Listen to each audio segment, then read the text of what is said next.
Shalom frères et sœurs. Donc ici je tenais à faire une chose que je n'ai pas l'habitude de faire, c'est aborder un sujet d'actualité en ce qui concerne la parole de notre Elohim et de notre Adon Yeshua. Il est vrai que je ne regarde pas beaucoup les actualités, et quand même je me mets au courant de ce qui se passe dans le monde.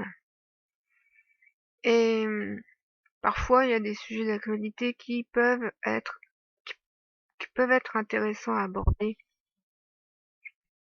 à la lumière de la parole, justement. Surtout quand ça touche des chrétiens, parce que là, comme vous le voyez, vous l'avez peut-être vu aujourd'hui, il y a un article qui est paru dans la Dépêche concernant un homme qui a battu 2 personnes dans une église avant de se faire tuer par 2 fidèles. Alors moi, je voulais vous parler de ce fait à la lumière de la parole. Alors on va regarder ensemble ce qui est dit dans cet article. C'est arrivé dimanche donc. Un homme a ouvert le feu dans une église du Texas, au sud des États-Unis. L'assaillant a tué 2 personnes alors qu'une communauté de fidèles s'était réunie à l'occasion d'un office religieux, retransmis en direct. Le tueur a finalement été abattu par des membres de l'église. Alors que dire? Que dire de cet événement? Que dire?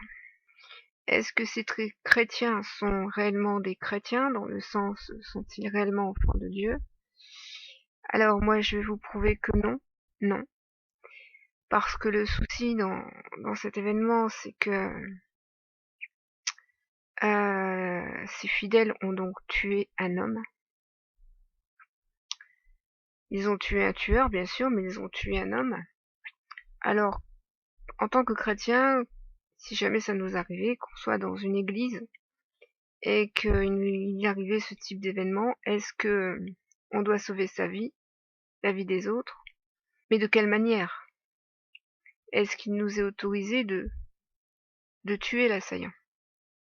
Alors vous verrez que selon la parole de Dieu, non, ce n'est pas autorisé. D'abord, il suffit de se souvenir des commandements de Dieu. Tu ne tueras point. Donc, tu ne tueras point. C'est très clair.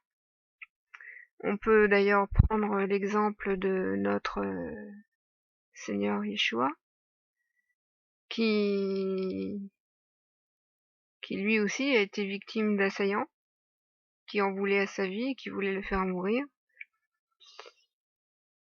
Qu'a-t-il fait? Il s'est résigné à perdre sa vie pour nous. Il ne s'est pas défendu. Et d'ailleurs, il a dit une chose très importante. Donc, c'est en Marc 8, verset 35. Car celui qui voudra sauver sa vie, la perdra. Mais celui qui perdra sa vie à cause de moi et de la bonne nouvelle, la sauvera.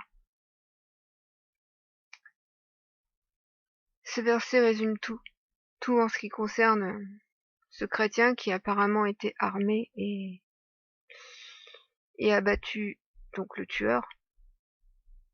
Un véritable chrétien doit perdre sa vie à cause de Yeshua. Il ne doit pas essayer de sauver sa vie. S'il est un véritable chrétien, s'il est un véritable enfant d'Élohim, et s'il suit la parole, l'enseignement du Père, le commandement, l'enseignement du Fils, Marc 8, il est très clair que selon l'enseignement qui nous a été donné, ce n'est pas notre vie dans ce monde qui est précieuse. C'est la vie du royaume, c'est notre vie éternelle. Premièrement. Donc s'attacher à cette vie et la sauver, ce n'est pas ce que le Seigneur nous a demandé. Surtout, si c'est à cause de lui que nous sommes tués. Premièrement.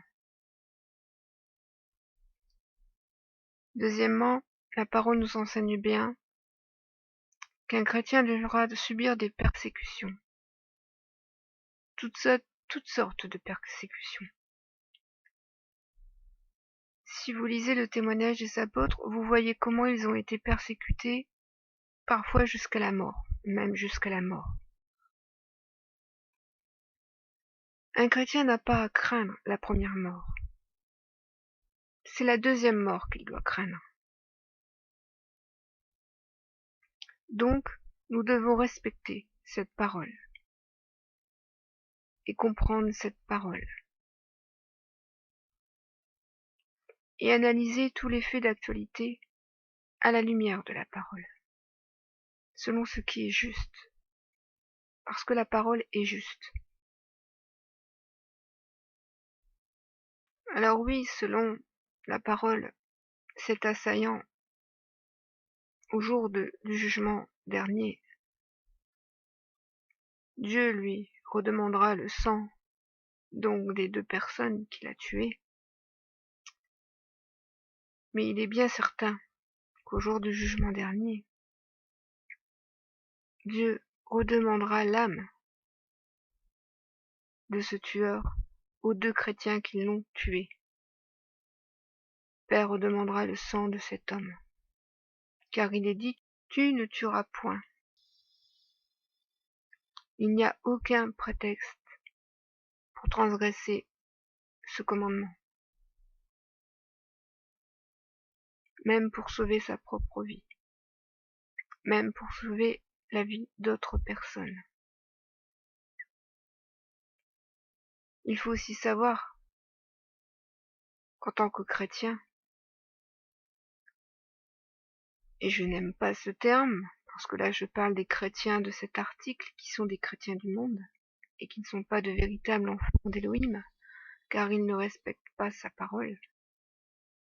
Il est très clair que ces chrétiens n'ont pas été sous la protection d'Élohim. Il est très clair qu'Élohim a permis que cette chose arrive. Alors il faut que ces chrétiens se posent cette question.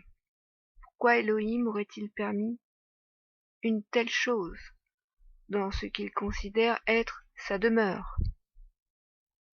Parce que cette Église n'est pas sa demeure. Parce que ces chrétiens n'ont pas encore compris que ce bâtiment n'est pas la demeure de Dieu. Dieu n'habite plus dans des bâtiments faits de main d'homme. Son propre temple, il l'a détruit.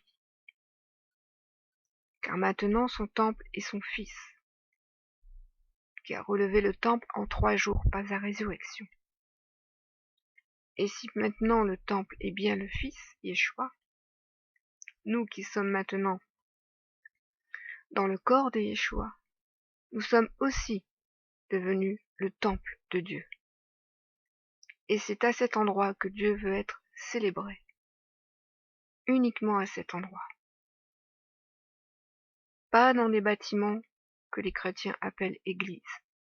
Dieu n'a pas demandé cela. Et c'est d'ailleurs à cela que l'on reconnaît ceux qui sont enfants de Dieu et ceux qui ne le sont pas. Alors certains vont me dire oui, mais il est normal qu'en tant que chrétiens nous puissions nous réunir. Tout à fait. Et vous pouvez vous réunir en n'importe quel endroit. Dans un parc, sur une montagne, dans la rue, chez vous, chez les uns et chez les autres. Voyez ce que faisaient les apôtres quand ils se réunissaient et qu'ils se réunissaient avec des fidèles. Ont-ils construit des églises pour se réunir avec les fidèles? Non. Ils se rendaient chez les uns, chez les autres. Ils partageaient le pain ensemble, c'est-à-dire, non pas qu'ils communiaient avec Yeshua, mais qu'ils rompaient le pain, c'est-à-dire qu'ils partageaient le repas ensemble. Voici comment se déroulait la communion fraternelle dans ce que les apôtres appelaient l'assemblée des fidèles. Donc c'est bien tout cela qu'il faut essayer de comprendre à la lumière de la parole, afin d'avoir un discernement juste des faits et des événements, afin de comprendre aussi ce qui est juste ou non aux yeux de Dieu. Voilà, je trouvais important quand même d'aborder ce sujet, même si c'est un fait d'actualité, il y a certains faits d'actualité qui valent la peine d'être abordés. Parce qu'il y a aussi certains faits d'actualité parfois qui sont l'œuvre de notre Elohim, si nous avons le regard pour le voir. Donc ainsi, je vous bénis et je vous laisse dans la paix de Yeshua.